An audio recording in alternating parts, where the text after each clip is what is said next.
Megan Betts, Monica Brickhouse, Nicholas Coomer, Derek Fudge, Thomas McNichols, Lois Oglesby, Saeed Saleh, Logan Turner, Beatrice Warren Curtis.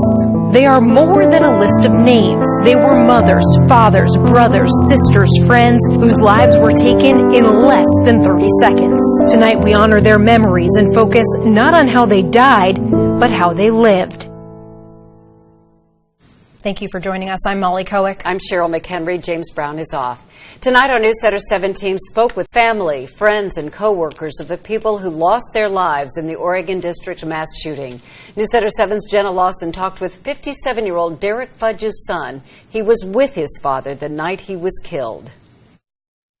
Derek Fudge, his son Dion, and Dion's girlfriend Danita were actually here at Newcomb's just before the shooting happened. When I talked with them this afternoon, they told me they are still in disbelief that a night that was supposed to be full of fun ended with Derek dying in his son's arms. I just don't know when I'm going to get a chance to breathe. I feel I haven't been able to breathe lately for a long time. Dion Green tells me he's devastated. It's hard for him to process exactly what happened, but everything about August 4th is still so vivid. Then you start hearing everybody hit the ground. The last memory Dion has of his dad, 57-year-old Derek Fudge, is holding him while he took his last breath in the street. It was as though he didn't want anybody to know I am the shooter. This is what I'm doing. He didn't want you to know what he was doing. But he's changed lives forever. Dion's girlfriend Danita was with the two of them that night. The shooter fired shots at them while they were on the sidewalk. Everyone hit the ground, and Danita narrowly avoided death. As he's coming up to you, he's taking a step over you. I was just praying, like, oh my God, don't realize that I'm not hurt. Dion says he thinks his dad saved his life. He can't understand how a bullet hit his dad, but just inches away, not him. But he always said he'd die for me. He stood behind that 110%. Derek Fudge was a lot of things. A cornhole player, a fisherman, a great dad, a great grandpa, and now a hero to his family. So I'm going to stand behind him 200%. I also asked Dion and Danita how they moved past this, how they moved past today, and they said all they can do is take things one day at a time. They have a circle of family and friends around them who love them very much. I was around some of them this afternoon. Those people love Derek very much, and that is how they are going to get past this. Reporting in Dayton, Jenna Lawson, News Center 7. The Fudge family, just one of 9 families processing so much pain this evening. WHIO is dedicated to telling all of their stories. From parents now without children. He was a great kid. He was just a great kid. To kids who will grow up without their mom and dad. Thomas McNichols, 2 sons and 2 daughters, are all between 2 and 8 years old. Their dad is described as a gentle giant. And then there's Lois Lola Oglesby, a nursing student who was looking forward to a career that would support her 2 little ones. A mother here, a mother, a sister, a grandchild, a child. She's lost her life, and it's left in an incredible void. Members of the Miami Valley Community Action Partnership are now fundraising for her infant and 7-year-old. 100% of the proceeds, and that they have immediate access to those funds.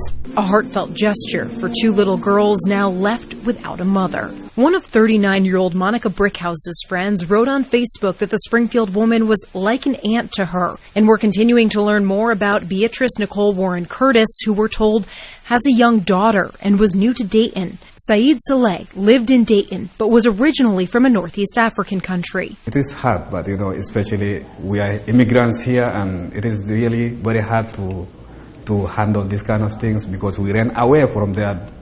And Logan Turner had just celebrated his 30th birthday. He was loved by a lot of people, and he loved a lot of people. The Springboro man was a machinist, and his mom describes him as a happy-go-lucky guy.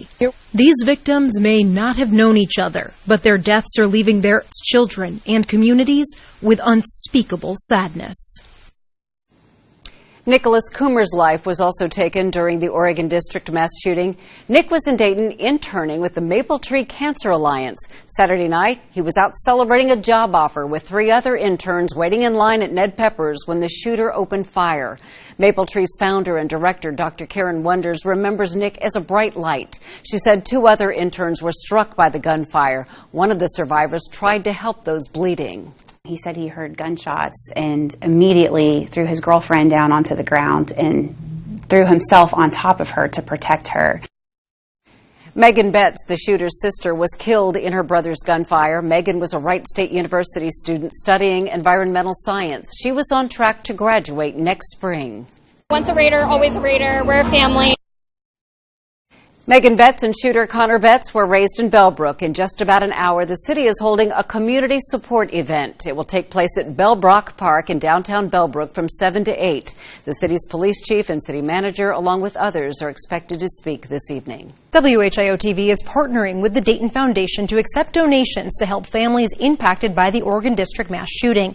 You can make a donation to the Oregon District Tragedy Fund by stopping by the Dayton Foundation's office on North Main Street or donating online. Head over to WHIO.com and click on web links. There we've posted a link on how to donate.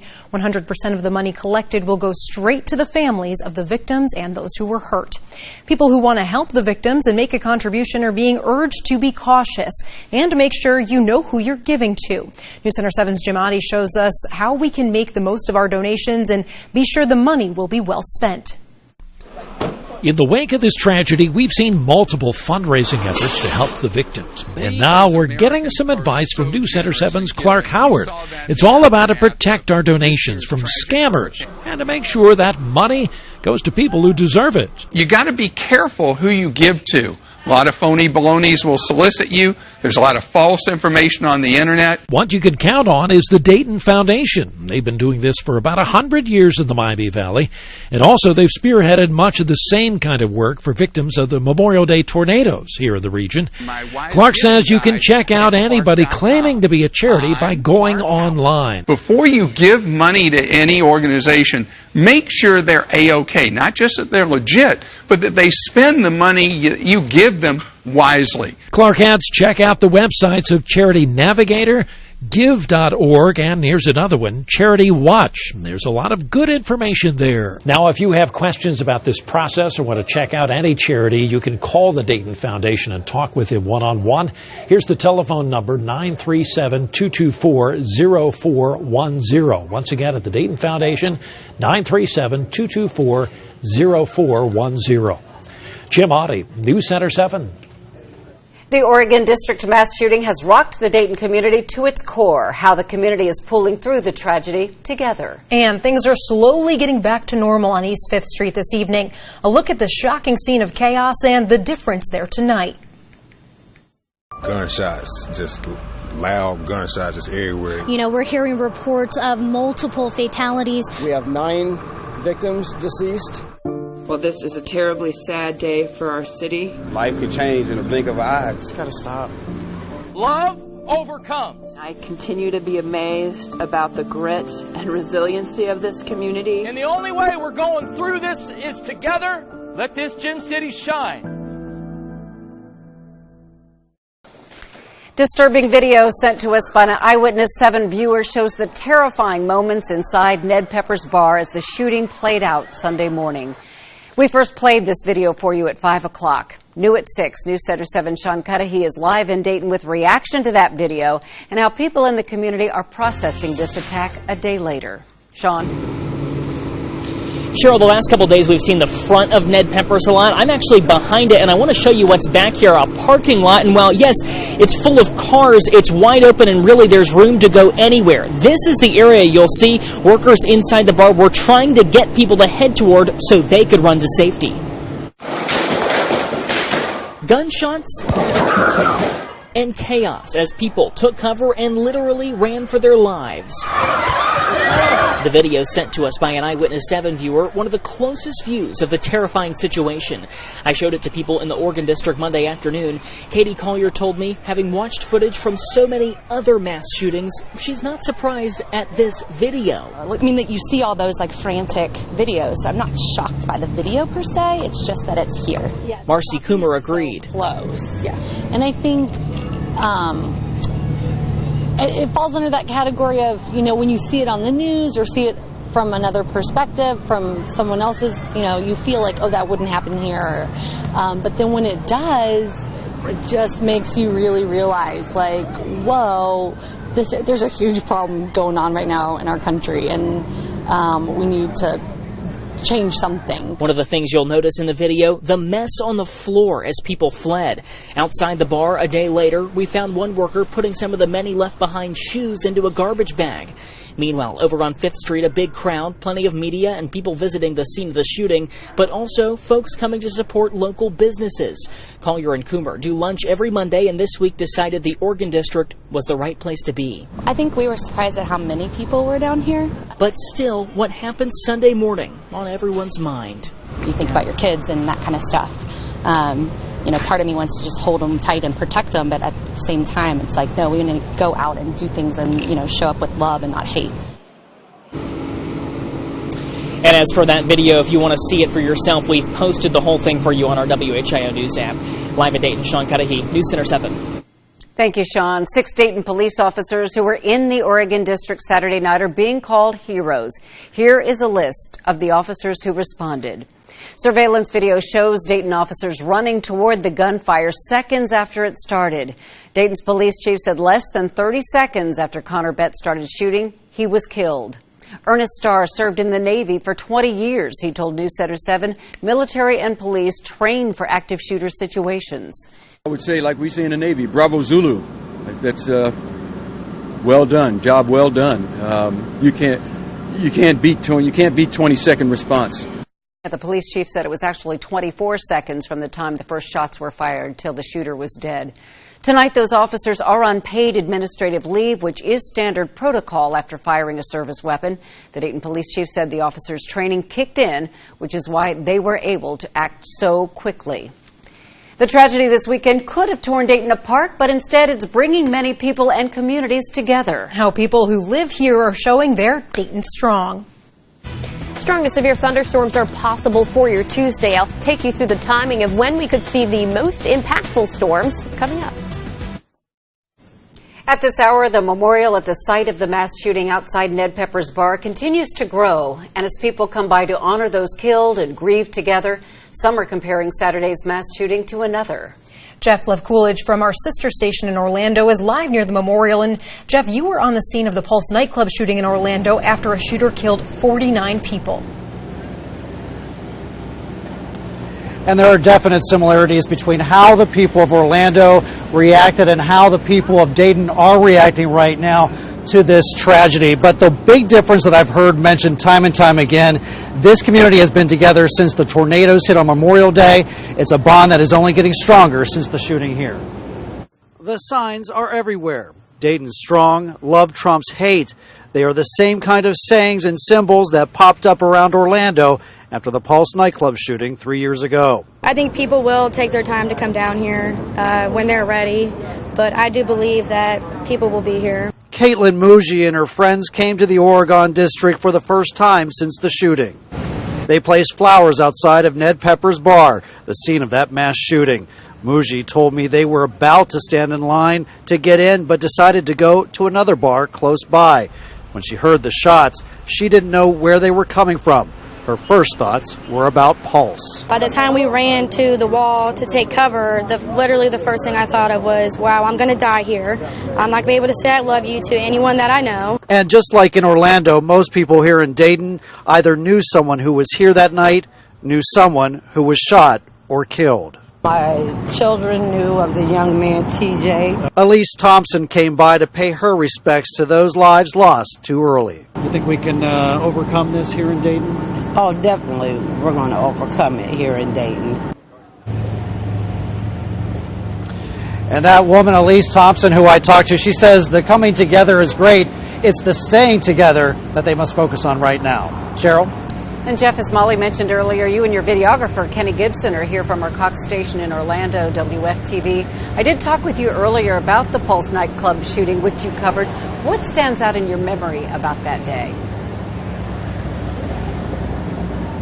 Well, Cheryl, I was one of the first people for the station at the scene. I was actually at the hospital, and I just remember all the mothers, fathers, brothers, sisters walking around just wondering if they're ever going to get a text from their loved one that was inside the Pulse nightclub. I'm assuming that was sort of the same situation that was going on right down here in the Oregon District.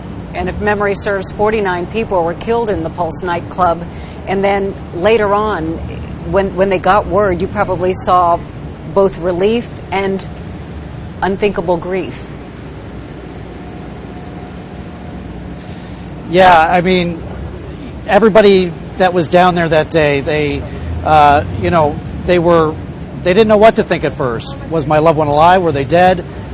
Then there was the unspeakable grief that you're talking about. And then there was the healing that came together afterwards. The whole community came together. Like I said, people in Orlando, they either knew somebody or knew somebody that that had been shot, and the same thing is happening here in Dayton. Right, and this community is going to come together too. Jeff Lefkowitz from Orlando, thank you. The Community Blood Center is asking for blood donors to help replenish supply after the Oregon District mass shooting. To donate, you can stop by the Community Blood Center on South Main Street. It's open from 7 to 6 Monday through Thursday, 7 to 4 on Friday, and 7 to 1 on Saturday. To make an appointment for a donation, head over to WHIO.com. There, we've put a link on how to register. Today, News Center 7 spoke with experts about how to discuss these difficult situations with children. Dr. Gregory Ramey with Dayton Children's Hospital said kids need to be reassured by a message of safety and love. Ask a few open-ended questions, see what's on their mind, encourage them to talk. If they want to, great. If not, let it be. Dr. Ramey also suggests keeping kids ages 5 and under away from constant news reports and conversations about violence. And for older kids, answer their questions, but understand it's okay if you don't know all the answers. Lawmakers are calling for gun control after 3 deadly mass shootings in 1 week. President Trump said this morning he wants to pass a national red flag law. It would give law enforcement the right to take away people's guns. Miami Valley Congressman Mike Turner says Congress needs to take a comprehensive look at gun reform. His own daughter Jessica was just across the street when the shots rang out in the Oregon District. She saw the police officers that you see in the video running toward the shooting. At that point, they crawled to the back of Tollway Connection, ran out the back door, ran through the Oregon District. They called me, and they spent the next hour trying to figure out where they could be safe and how they could make it home. Tomorrow morning, Governor Mike DeWine will discuss gun reform from the State House. News Center 7 will have it covered for you and let you know what changes could be made. President Trump could also be coming to Dayton to tour the Oregon District, and if that happens, we will be sure to let you know.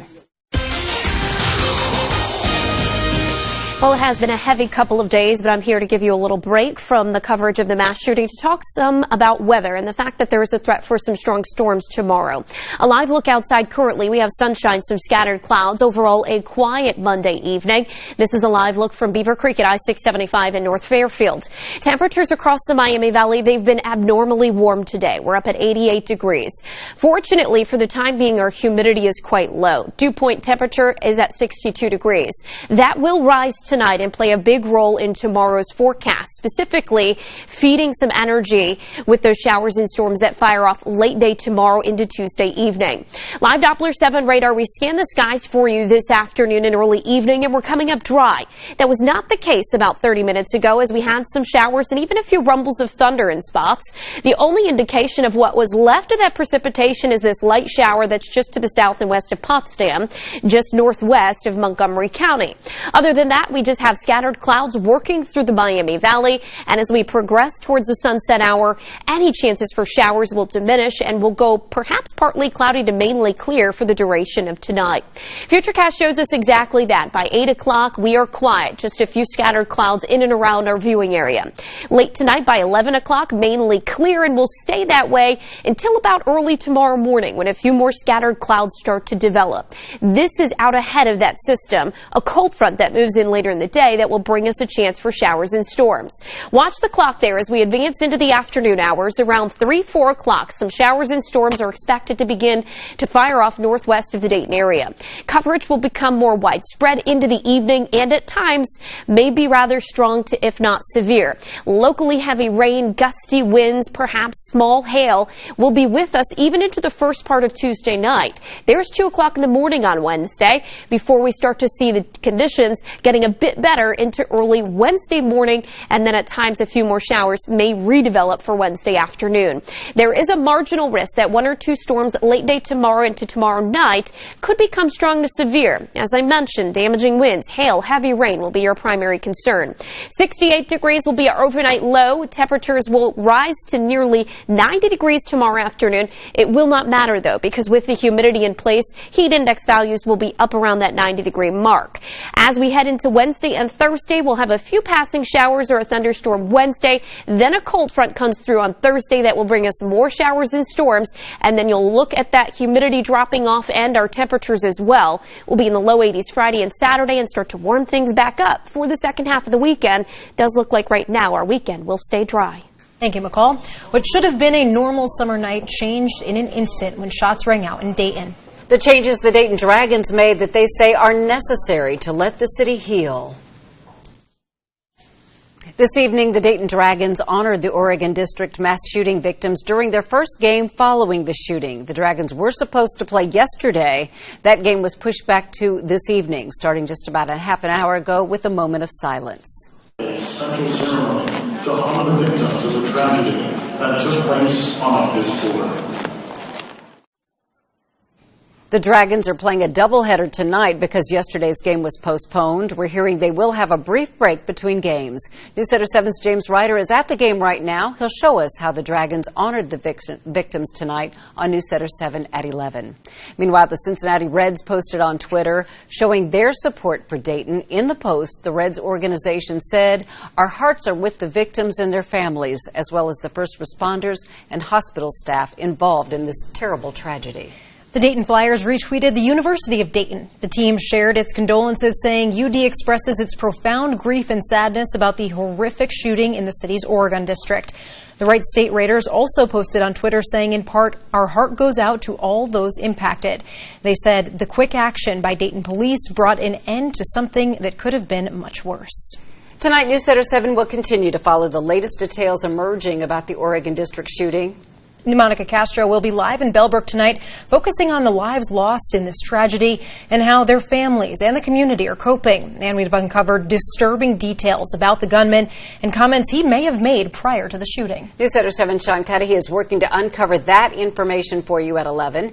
Until then, we will have continuing coverage both online at WHIO.com and on our WHIO News app. We will see you right back here at 11. Thanks for joining us. Remember, Dayton strong.